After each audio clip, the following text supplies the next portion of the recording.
Olá, graça, paz e misericórdia da parte daquele que vive e reina pelo século dos séculos. Eu sou Erivelto Soares e você está no portal de estudos da Escatologia Consumada, o canal Escatologia Plena. Para você que ama a palavra de Deus e é um estudante que pensa independente de credos, crenças e gurus, esse é o lugar certo. É um prazer imenso em te receber. Inscreva-se, ative o sininho de todas as notificações e vamos juntos a mais uma reflexão gloriosa, mergulhar nas águas profundas do conhecimento de Deus. Logo depois da vinheta.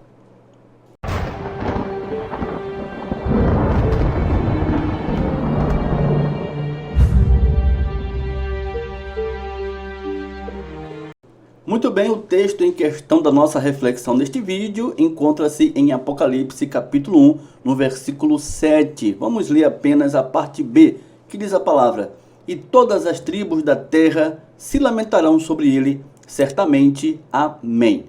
É muito comum que a maioria dos cristãos interprete Apocalipse 1:7, parte B, como que a vinda do Senhor Jesus fosse para todas as nações da terra. E pelo fato de todas as nações da terra não ter visto Jesus vindo em 70, fica completamente incoerente defender a questão de que Jesus já tenha vindo nas nuvens com a queda de Jerusalém. É uma questão muito levantada entre os futuristas, não é verdade?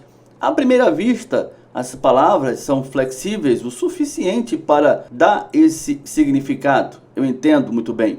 No entanto, quando procuramos analisar com mais detalhes no que se trata essa terra, a gente tem uma surpresa indiscutível. Na verdade, todas as tribos da terra que se lamentariam se refere nada mais, nada menos que todas as tribos de Israel, pessoas oriundas destas tribos. Essa é a questão que devemos levar em consideração. Como em outros vídeos deste canal, eu desafio qualquer um a me provar que eu esteja errado neste ponto. Por quê?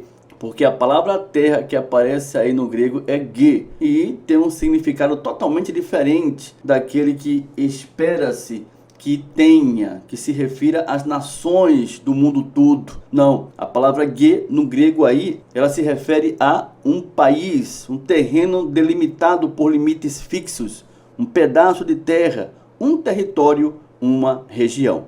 As tribos da terra que se lamentariam, na verdade, se refere às pessoas relacionadas às 12 tribos de Israel e não às pessoas de todo o planeta Terra. Veja como isso é muito claro nas passagens que iremos agora observar, e vale a nossa atenção porque ela trata da trajetória ministerial do Senhor Jesus, desde o seu nascimento até a queda de Jerusalém, quando ele vem tratar daquilo que estava relacionado na lei e nos profetas, obviamente acerca de Israel, pessoas designadas aquelas 12 tribos. Mateus capítulo 2, no versículo 6, quando os magos do Oriente vieram a Jerusalém adorar a Jesus por ter nascido em Jerusalém, diz a palavra o seguinte: "E tu, Belém, terra de Judá, não és de modo algum a menor entre as principais de Judá, porque de ti sairá o guia que há de apacentar o meu povo Israel." Entendeu? O povo de Israel.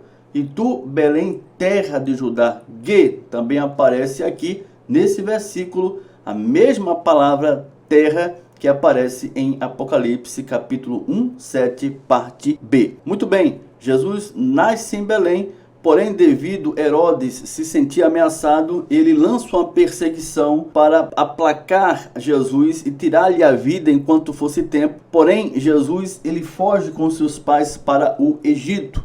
Depois da morte de Herodes, Jesus retorna para Jerusalém e encontramos aqui outro relato interessante dentro dessa trajetória da sua vida ministerial referida às pessoas relacionadas às 12 tribos de Israel, povo daquela terra. No versículo 20, uma vez que o anjo aparece a José no Egito, pedindo-lhe que ele retornasse para Jerusalém, para a terra de Israel. Diz o texto no versículo 20: dispõe-te, toma o menino e sua mãe e vai para a terra de Israel, Gê no grego, porque já morreram os que atentavam contra a vida do menino. Dispôs-se ele, José, tomou o menino e sua mãe e regressou para a terra de Israel, Gê, a terra de Israel. Entendeu? Muito bem, Jesus nasce, Jesus tem que fugir para o Egito por conta da fúria de Herodes, porém depois da morte de Herodes, ele retorna juntamente com sua família para Israel, para a terra das 12 tribos, mas lá na frente,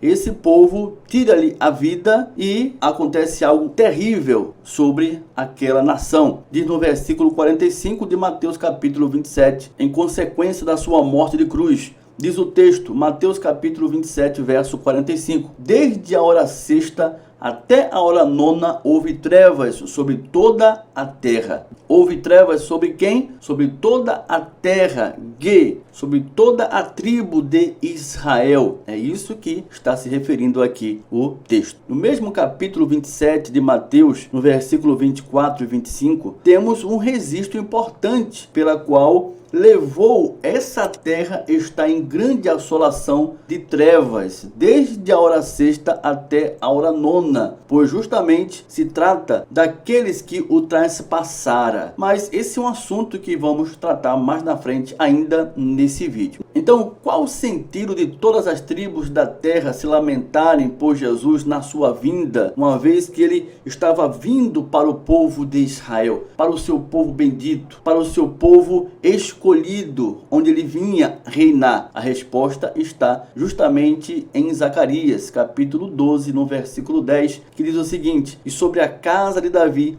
e sobre os habitantes de Jerusalém derramarei o espírito da graça e de súplicas. Olharão para aquele a quem traspassaram, pranteá-lo-ão como quem pranteia por um unigênito, e chorarão por ele como se chora amargamente pelo primogênito. Olha só, quem olharia para Jesus na sua vinda? Jerusalém, a casa de Davi, os habitantes de Israel. Não só olhariam para ele em virtude da sua vinda, mas também iriam prantear por quanto essa manifestação. Lembra do que diz lá em Apocalipse 1:7, parte B? E todas as tribos da terra se lamentarão sobre ele certamente. Amém. Estão percebendo melhor agora? Justamente se referindo a Jerusalém, ao povo das 12 tribos de Israel. Isso define a questão que aqueles que iriam chorar pelo primogênito de Deus na sua vinda em glória não seria as pessoas de todas as nações da terra. Por isso que tenha que acontecer ainda um dia a volta do Senhor Jesus nos ares. Não, era especificamente as 12 tribos de Israel, em virtude do cumprimento profético de Zacarias 12:10. Lembra que estava em cumprimento toda a lei e os profetas em toda a trajetória ministerial do Senhor Jesus? Tem que ser realmente muito desonesto para ignorar tamanha verdade, na verdade? Para que fique ainda mais convincente tudo aquilo que estamos falando a respeito dessa manifestação que aconteceria sobre as 12 tribos de Israel e não relacionada a todas as nações da terra, vamos prestar mais atenção agora no mesmo capítulo, no versículo 11 ao 14, pois o profeta Zacarias, ele descreve muito bem aqui quem eram as famílias que iriam prantear naquela manifestação do primogênito de Deus, aqueles cujo qual o transpassara, que não se referiu à minha família incrédula,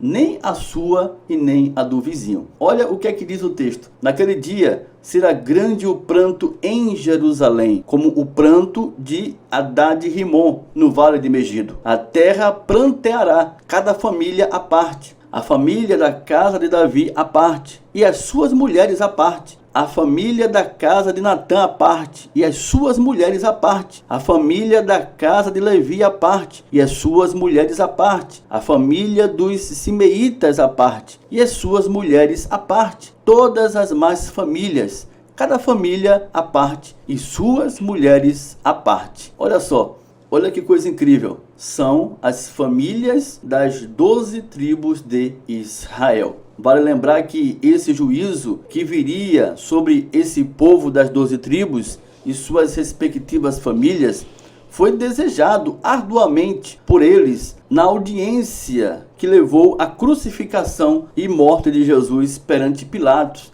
Lembra daquele texto que citei lá atrás de Mateus capítulo 27, cuja a terra tinha ficado grandemente em trevas desde a hora sexta até a hora nona? É justamente essa questão agora que vamos levar em consideração. Diz o texto, olha que isso foi antes da crucificação, né? Isso vale lembrar o registro de Apocalipse 1:7, que se dirige àqueles a quem o transpassara. Diz o texto de Mateus 27, do 22 ao 26.